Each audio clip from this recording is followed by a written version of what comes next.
Dulu itu saya bilang begini, Pak. Orang berangkat umrah puluhan juta. Waktunya sekian lama.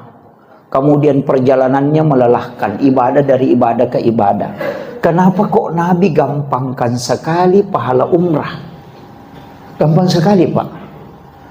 Sholat sunnah duha 2 rakaat kata Nabi. Bahkan sholat sunnah suruk yang kita lakukan, sholat Isra'in yang kita lakukan setiap pagi, itu bukan hanya pahala umrah. Haji dan umrah bersama Rasulullah 3 kali.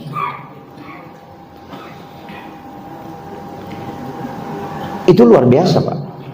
Seandainya bilang saja haji dan umrah 3 kali, itu masih biasa-biasa. Tapi apa kata Nabi? Haji dan umrah bersamaku 3 kali. Tamma, tamma, tamma. Sempurna, sempurna, sempurna. Ketiga kali itu sempurna kata Nabi haji dan umrahnya. Tapi memang berat, Pak. Sholat sunnah suruk itu berat. Karena kadang orang sudah sholat subuh langsung kabur.